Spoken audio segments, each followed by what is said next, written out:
Episode 391. Lessons for private equity and others trying to do right by PCPs and their patients. Today, I speak with Scott Conard, MD.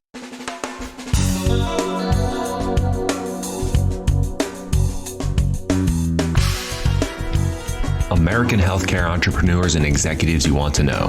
Talking. Relentlessly seeking value. On Relentless Health Value, I don't often get into our guests' personal histories. There are a bunch of reasons for this, which if you buy me beer, we can talk podcast philosophy, and I will tell you all about my personal, very arguable opinion here. Nevertheless, today we are going rogue, and I am talking with Scott Conard, MD, who shares his personal story. You may ask why I decided to go this route for this particular episode, and I will tell you point blank that Dr. Conard's experience, his narrative, is like the perfect analog. Is analog the right word? Allegory, composite example. His story just sums up in a nutshell what happens when a PCP does the right thing, manages to improve patient care for real, and then at some point gets sucked into the intrigue and gambits and maneuvering that is sadly the business of healthcare in the United States today. Before we kick in, I just want to highlight a statement that Scott Conard makes towards the end of this show. He says, this isn't about punishing or blaming aspects of care that are being over-rewarded today. It's really about what's the path forward for corporations, for middle-class Americans, and for primary care doctors who don't choose to be part of a big system. We have to figure out how to solve this problem. I hope people don't hear this and think that there are horrible people at some not-for-profit hospital systems, for example. There are some great people at not-for-profit health systems, but they have some really screwed up incentives. A few notable notes from Dr. Scott Conard's journey and words of wisdom that I will just highlight up front here. He says that as a PCP, you actually can produce high-value care in a fee-for-service model if you think differently and you change practice patterns. I have heard this from others as well, including most recently David Muhlstein, who says this in an upcoming episode. Now, here's a surefire way to fail at that, though. Be a physician who is getting asked to basically do everything a patient needs done alone and by themselves with little or no help and being told to do all this within a 7-minute visit. This surefire way to not do well also could mean working on a team that's a team in name only, because it's more of a marketing thing than an actual thing. As Dr. Scott Conard says later in this episode, healthcare organizations must embrace the art of medical leadership. So I guess that's a spoiler alert there. Another point that Dr. Conard makes very crisply towards the end of the show is that doctors can kind of get pushed and pulled around in this mix. You have docs just trying to provide good care, and they work for one entity that gets bought, and now it's some other entity. And what's happening upstairs and the prices being charged, or somebody somewhere deciding not to make prices transparent, or deciding to sue low-income patients for unpaid medical bills, or what charity care to offer or not to offer. These are not doctors and clinics making these calls, and we need to be careful here not to homogenize what some of these health systems are choosing to do, like some kind of democratic vote was taken by everybody who works there. Health systems, hospitals are many-celled, complex entities. And a third takeaway, there are a bunch of takeaways in this show, but a third one I'll highlight here from Dr. Conard's story is the old fiduciary responsibility code word being used by health system administrators as a euphemism for strategies that might need a euphemistic code word because the strategy has questionable community benefit. In the case study that we talk about today, the local health system managed to raise healthcare spend in North Texas by $100 million year over year. Employers and employees in North Texas communities wound up paying $100 million more year over year in healthcare one particular year. This was prices going up. It also was removing a big systemic initiative to keep heads out of hospital beds. Reiterating here, we are not talking about doctors here particularly because, of course, the vast majority of doctors are trying to prevent avoidable hospitalizations. But suddenly in North Texas, physicians did not have the population health efforts and the team really standing behind them, helping to prevent avoidable hospitalizations. That sucks for everybody trying to do the right thing. And as has been said, Burnout is moral injury in a cheap Halloween costume. Moral injury happens when you have good people, clinicians, doctors, and others who realize that what is going on, at best, is not helping the patient. My name is Stacey Richter. This podcast is sponsored by Aventria Health Group.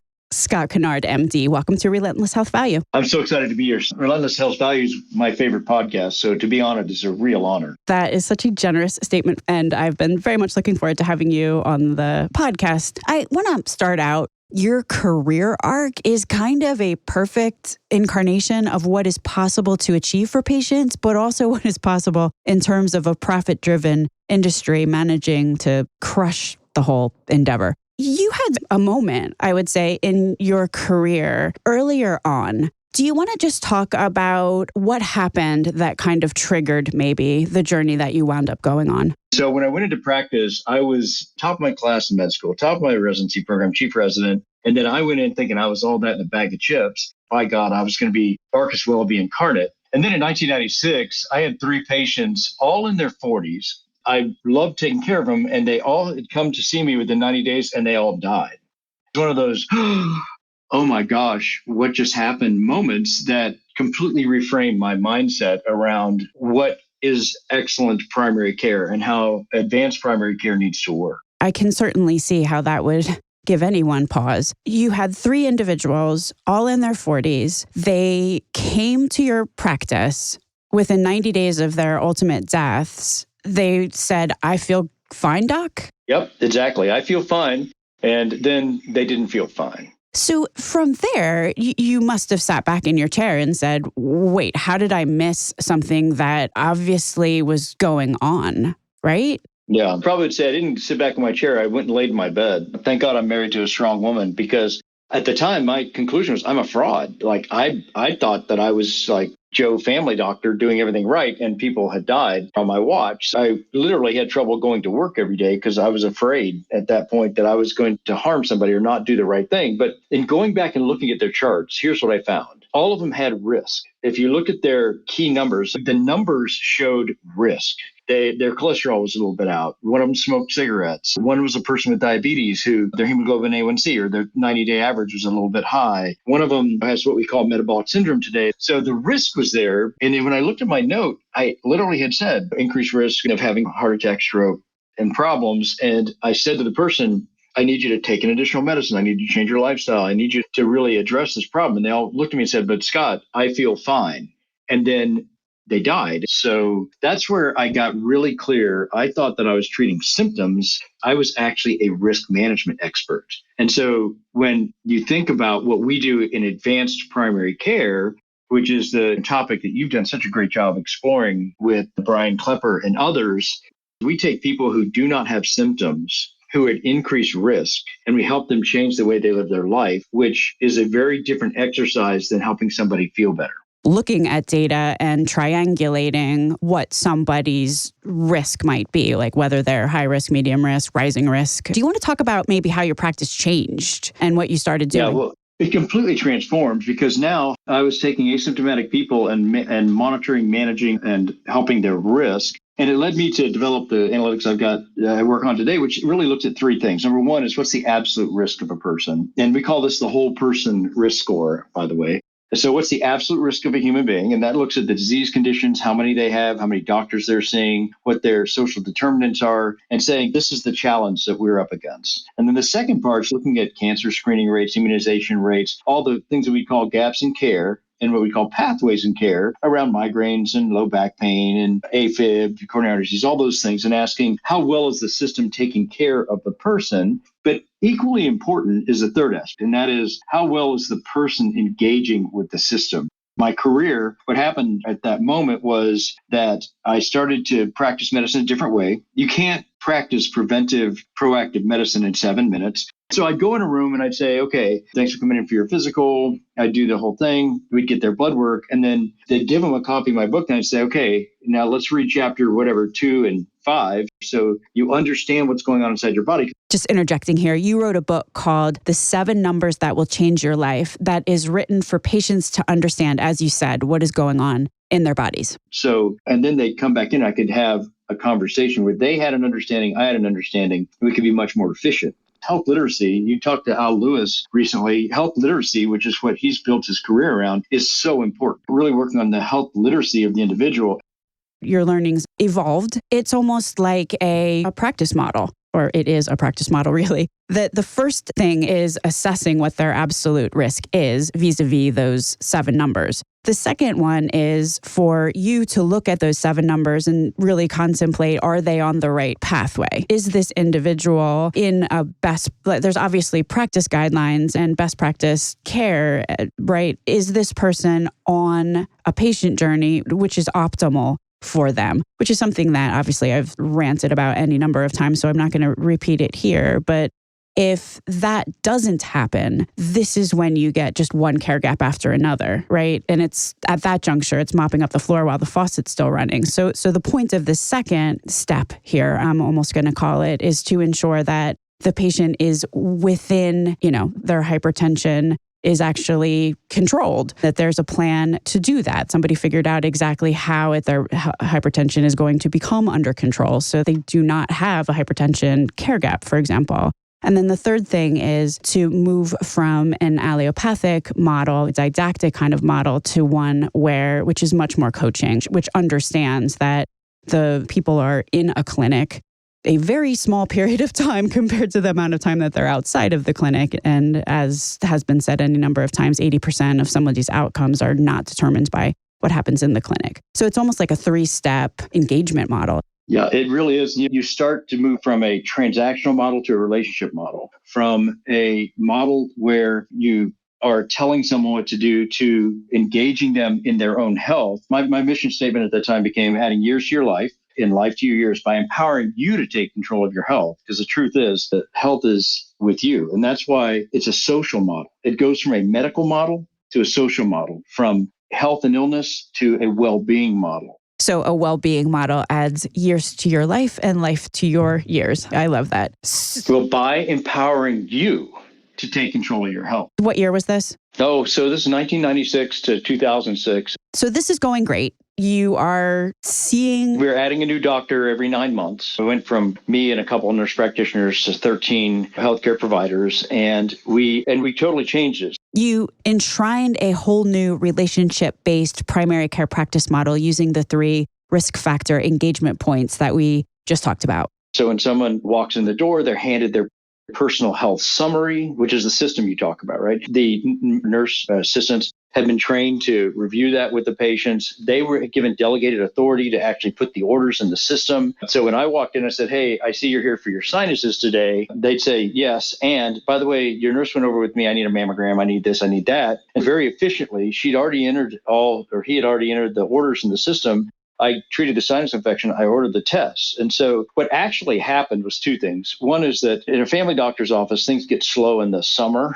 and early, late spring, summer, and fall. But now, because we were training people and we were increasing their health literacy, I was able to right-size the cash flow, as stupid as that sounds, but it was great. And then we hooked it up. I was part of creating a company called Fitel, which actually would do automated telephone calls into my patients. And so I automated a lot of the work around this. And patients loved it. They appreciated being treated like a thinking adult instead of being told what to do in 7 minutes. And so it was very successful. All of this is going on. You obviously have taken the local market by storm. And I know we've had any number of people on the show talking about consumerism and how it has certainly its limitations. But relative to selecting a primary care doctor and who someone chooses to go to, it sounds like you definitely were a provider of choice, given how fast the practice grew. Did you have any risk-based contracts? There were some primary care risk, is what I call it. But it was so funny because I'll never forget, I went into the Dallas-Fort Worth Business Group on Health, had this big thing where they had Cigna, Aetna, Blue Cross Blue Shield, and United Healthcare's leaders talking.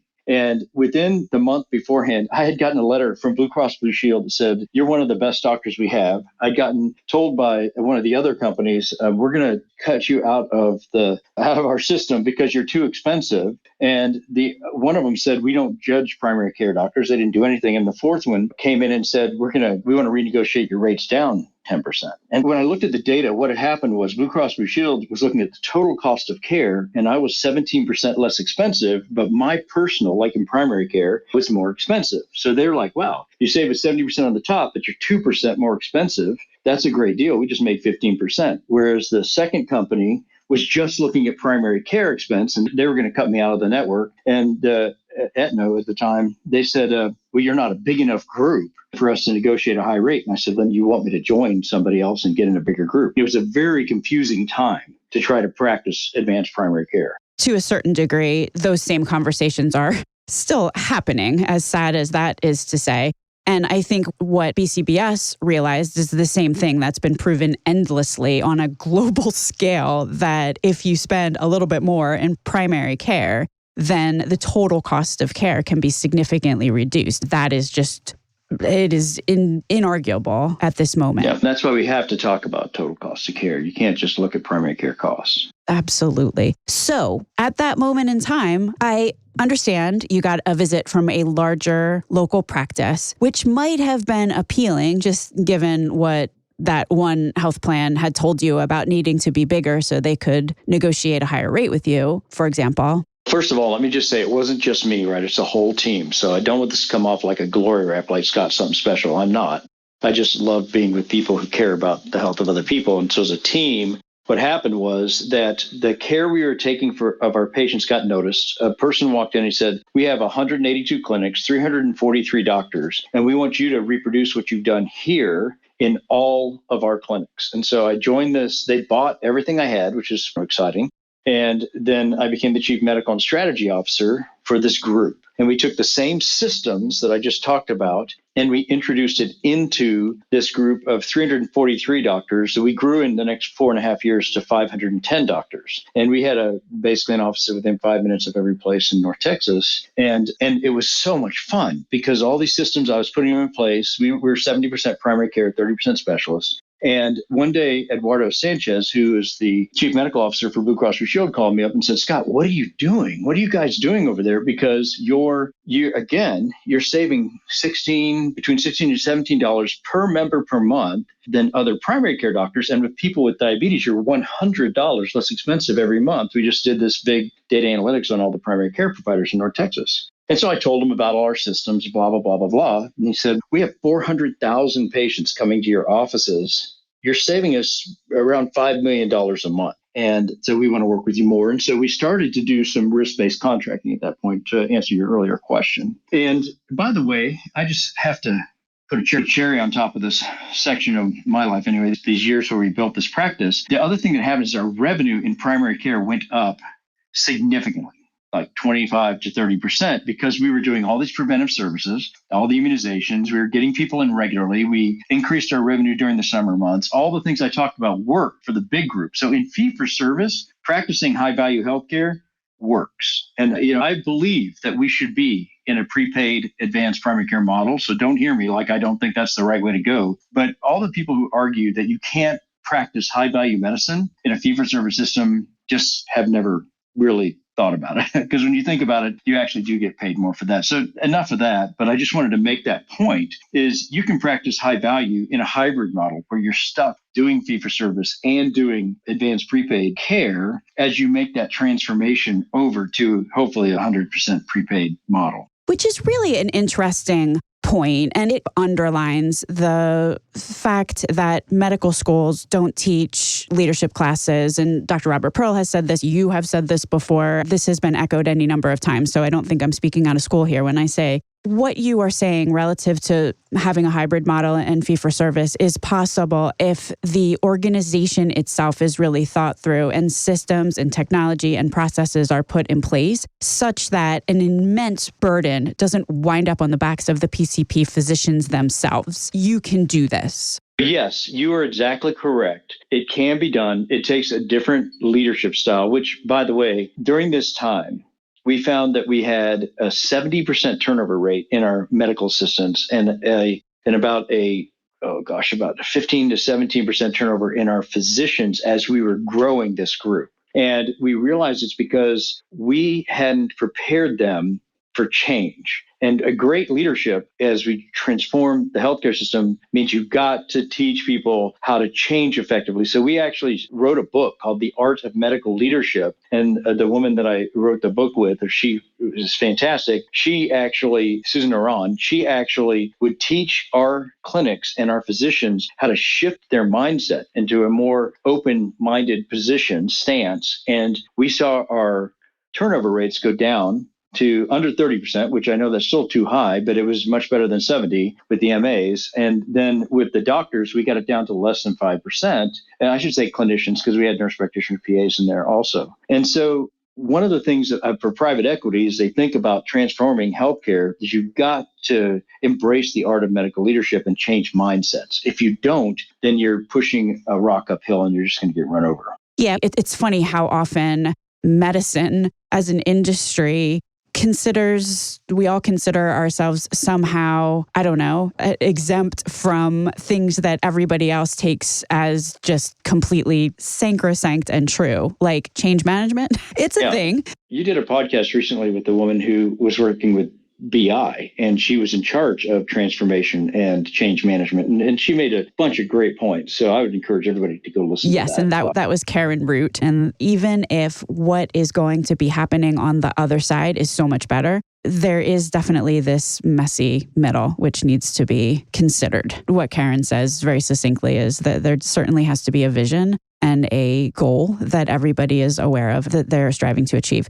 Yes, it's a vision, mission, and purposes. But the other thing you've got to have is a shared lexicon, and you've got to have shared methods to get there. And that's what was also missing. So that's where we think that people are going to walk in off the street, all thinking that, we're going to solve this problem this way and get along. And everybody's got their own version of that. So just saying to everybody, okay, this is how we're going to think of things. This is the lexicon we're going to use, and this is where we're trying to go. It is amazing how much better the quality of life is for your employees just by taking a month of an hour a week to get that aligned. The good news is that instead of having to figure that out by trial and error ourselves, anyone that's listening, we can learn from your experience there and ensure that before we embark on this process, we have a vision, a mission, a shared lexicon, and a methodology that everybody agrees in order to move from where we currently are, which sort of isn't great, to a much better place. And we're doing that in alignment. All right, so this is going really well. You've figured out, you've obviously learned a lot of lessons. You have happy doctors, you have happy clinicians that are working in the practice. You have patients who obviously the practice is growing, so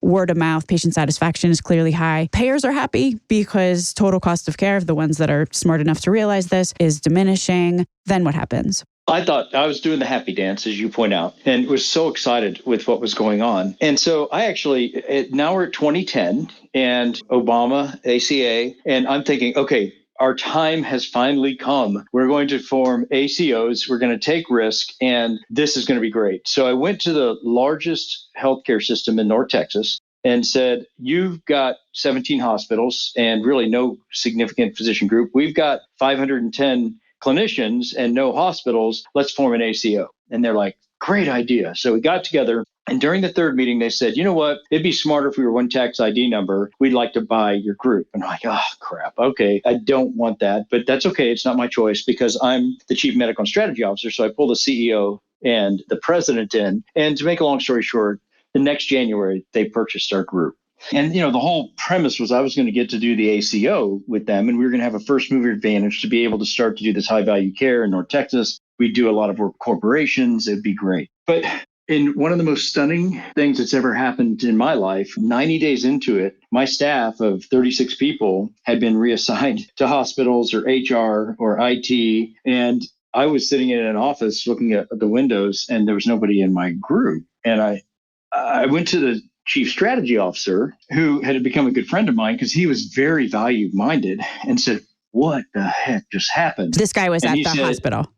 He was the chief strategy officer of the entire hospital. And then I said, what happened? And he said, when we got your list of doctors and we went and we looked at the revenue that they were generating for our health system, it had gone down 20 million the year before, 100 million last year, and it was accelerating. And we actually believed that if we hadn't stopped you and stopped what you were doing, we would eventually have had to close a hospital down because you had such a huge presence in North Texas. You were dangerous, and we needed to stop. Wow. Okay. So let me just jump in here. So this chief strategy officer at the hospital looks you in the eye and says, your patients were not our heads in beds. You were keeping patients out of the hospital. Your preventative methods were actually working. You were actually lowering risk such that your patients were not having the acute events. And that's how we make money. And therefore, we needed to buy you to shut you down so that our hospital could be full again. And we have enough sick people in our community to keep a hospital open. In all fairness to him, the fiduciary responsibility conversation came up. And he said, Scott, do you understand how much these communities that we're in depend on the revenue they get from our system? And I'm like, well, you don't pay taxes because you're not-for-profit. So no, I really don't get that. Oh, think of all the nurses and doctors that live in the communities and how much money they spend. Okay. And he said, it's our fiduciary responsibility to protect the well-being of our non-for-profit hospital system. And you were undermining that. So it was fiduciarily our responsibility to shut you down. And that was a lightning bolt in the back of the head to me, because I always thought the fiduciary responsibility of healthcare providers was to help add years to the life and life to the years of people. And what he introduced at that moment to me was, no, we're a big business and our responsibility is to make money for our shareholders, but we don't have any shareholders. So we're going to make a surplus, which we put into higher salaries and doubling, tripling, quadrupling the number of mid-level managers we have in our hospital system, and paying ourselves salaries of $3, $4, $5 million a year to administer and honor our fiduciary responsibility. So first point I'd make was he was basically at that moment spewing to me what he had been told. Now, philosophically, he did not agree with that. By the way, he was gone within 2 years. He left. He got out of the healthcare system business and has led some great endeavors in value-based stuff and done some really important things in his life. But that was what the rationale was. And I think that a lot of corporate leaders, a lot of CEOs and presidents of corporations don't understand that. And they think that the hospital systems are working for the health of their employees, not realizing they're actually protecting their bottom line. And that's one of the naive moments that I was no longer naive at that moment in my life when he said that to me. I can imagine how your heart just dropped through the floor at that exact moment in time. But the thing I'd say is for the people in private equity that are invested in transformation, I support you and I want you to do well. You've got to realize that the mindset of whether it's insurance companies, PBMs, or big groups like this, they're over a barrel because they feel like if they honor their fiduciary responsibility, it's going to actually harm them. There's a big difference between doing a legit cost-benefit analysis and deciding that it is a patient imperative to keep a hospital open and determining the right way to do that vis-a-vis fair prices for appropriate care. There's a big difference between that and trying to maximize revenue in ways that everybody has to realize at an intellectual and visceral level harms patients, which seems even the tax exempt are not immune to this. It seems like it's almost a default position wherein revenue maximization, as I said, becomes the main goal. And patients become a way to achieve that goal. And you can always tell when that turnstile goes through because you start seeing all the things that you're just saying. You see CEOs who are making more money than some Fortune 500 companies.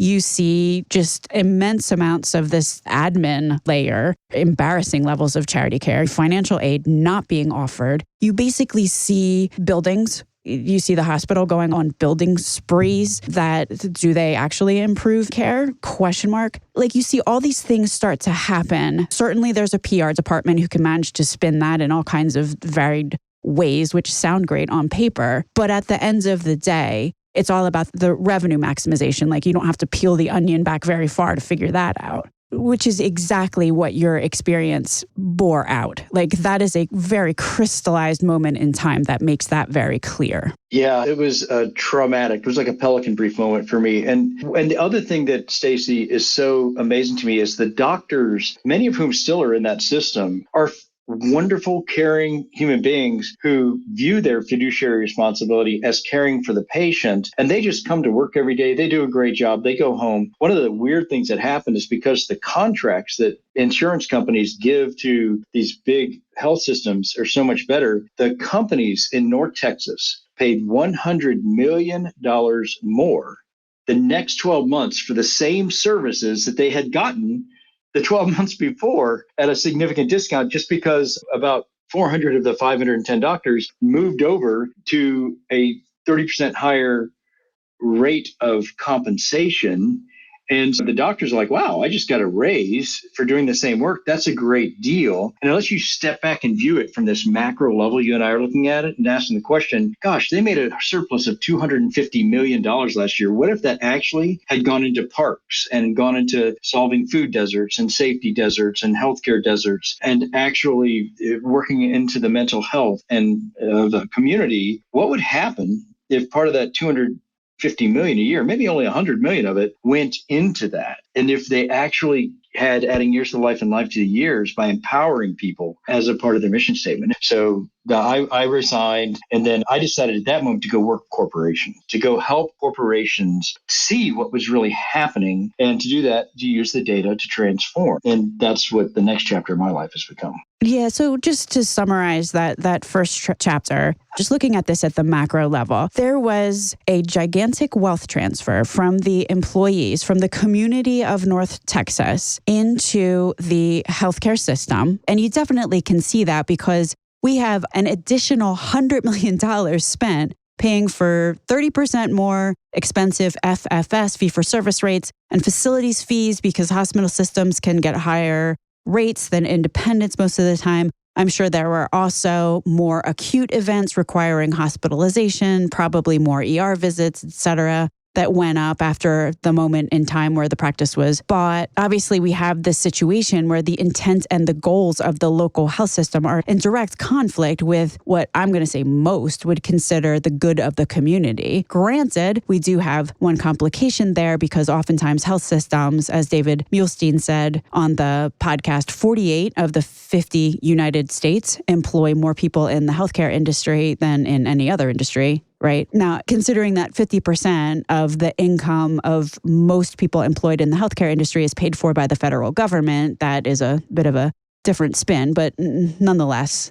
there's certainly people's livelihoods that play a complicating factor here. Can I just make one comment to your comment? And that is, so at that time, I wanted to blame somebody. I wanted there to be a bad guy that I could blame for the whole thing. But in a very odd way, everybody thought they were honoring their fiduciary responsibility, and the incentives are completely misaligned. So I don't want people to hear this and think, oh, those terrible health systems or terrible insurance companies or those terrible PBMs or blah, blah, blah, blah. They're not. They're good people. They're really honorable people. The doctors within these groups are fantastic people, and they proved they could practice really high value care, or they could practice really expensive fee-for-service. They just are trying to take care of patients. So at that moment, I wanted to blame somebody. But what I got really clear about is we have unconscious capitalism. We have crony capitalism with a bunch of people going to Washington and preventing transparency. You've got to have free enterprise. And I think that Wendell Potter did a great job of this. Episode 384 with Wendell Potter. You got to have